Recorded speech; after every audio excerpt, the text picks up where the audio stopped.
नमस्कार मित्रों, विजय बहरे। और अब आज हमारे इस कोंकण ट्रिप का 5वां दिन है और अब हम रवाना हो रहे हैं औदुंबर के लिए और औदुंबर से हम जाएंगे रत्नागिरी दोस्तों। तो चलिए फिर चलते हैं अपने सफ़र पे आगे।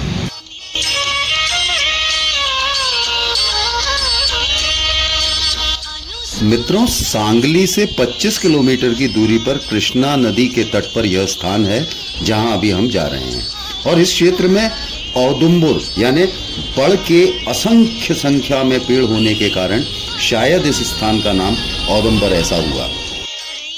मित्रों, श्री गुरुदेव दत्तात्रेय का यह स्थान दत्त भक्तों में नरसोवा वाड़ी या गाणगापुर के बराबर ही महत्व रखता है, क्योंकि इस स्थान का संबंध भी दत्तावतार श्री नृसिंह सरस्वती से ही है मित्रों। और मित्रों, अब हम पहुंचने ही वाले हैं और लीजिए पहुंच गए औदुंबर। चलिए मित्रों। तो मित्रों, अब हम आ गए हैं श्री दत्त क्षेत्र औदुंबर और अब तस्वीर पलट के मित्रों। और अभी बैकग्राउंड में बजने वाले इस अजरामर गीत दत्त दिगंबर दैवत माधे की रचना यहीं हुई थी मित्रों, इसी परिसर में हुई थी। मित्रों, श्रीपाद श्री वल्लभ व श्री नृसिंह सरस्वती यही श्री दत्तात्रेय के 2 अवतार माने जाते हैं। इनमें से श्री नृसिंह सरस्वती का जन्म अकोला के कारंज इस स्थान पर हुआ। काशी में वेद अध्ययन करने के बाद इन्होंने श्री कृष्ण सरस्वती इनसे संन्यास दीक्षा लेने के बाद सन्यासी के एक स्थान पर ही निवास न करने के व्रत के चलते तीर्थाटन करते हुए वह औदुंबर इस स्थान पर आए। और आइए अब श्री गुरु दत्तात्रेय इनके दर्शन करते हैं और इस आनंद में डूब जाते हैं मित्रों।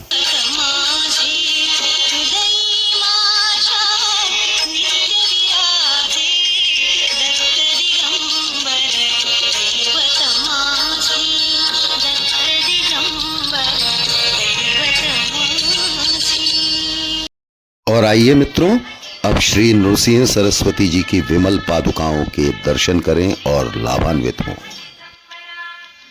मित्रों, श्री नृसिंह सरस्वती के यहाँ आगमन से पहले ही यह स्थान कई तपस्वियों की तपोभूमि रही है, क्योंकि यहाँ कृष्णा नदी के दूसरे तट पर श्री शक्ति पीठ भुवनेश्वरी देवी का जागृत स्थान है मित्रों, जहाँ दर्शन करने हम थोड़ी देर में चलेंगे। हम बात कर रहे थे श्री गुरुदत्त अवतार श्री नृसिंह सरस्वती के यहाँ आगमन के बारे में। यहाँ उनके आगमन के बाद इस स्थान के जागरूकता को अनुभूत कर श्री गुरुदेव ने यहाँ चातुर्मास करने का निर्णय किया और यहाँ उन्होंने 2 माह 10 दिन तक वास्तव्य किया। और यहाँ से वह आगे नरसोवा वाड़ी और उसके बाद गाणगापुर गए।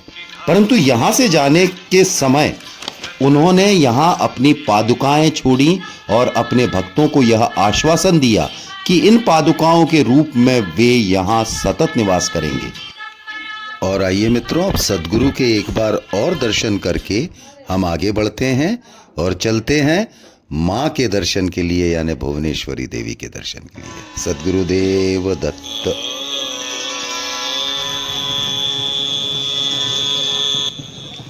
मित्रों, तो सद्गुरु से विदा लेते हुए अब हम चलते हैं माता के दर्शन के लिए। माता का मंदिर यानी भुवनेश्वरी माता का मंदिर इस कृष्णा नदी के दूसरी तरफ यानी दूसरे तीर पर है, इसलिए हम इस होड़ी से वहां पर जाएंगे मित्रों। और अब चलिए चलते हैं माँ के दरबार में माँ का आशीर्वाद प्राप्त करने के लिए।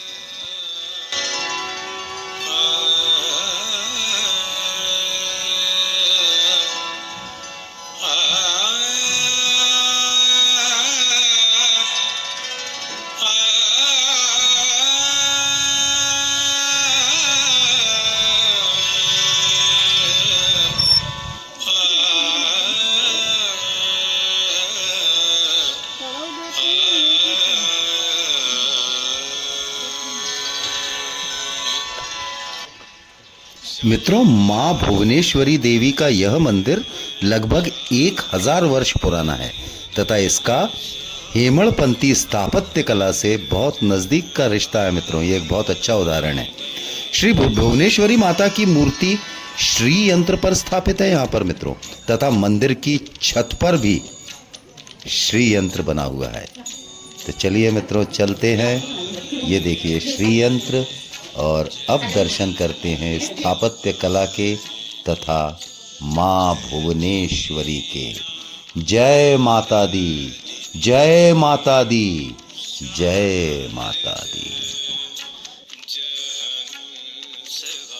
मित्रों, श्री गुरु चरित्र के 17वें अध्याय में माता भुवनेश्वरी का उल्लेख आता है।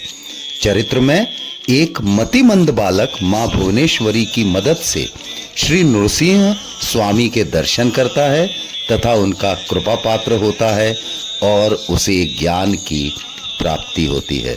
तो मित्रों, पांडुरंग दर्शन कीजिए विठोबा रखुमाई के। और अब हम यहाँ का शांति और आध्यात्म की अनुभूति करते हुए चलते हैं अपने कोंकण के सफर पर आगे मित्रों। तो चलिए आगे बढ़ें।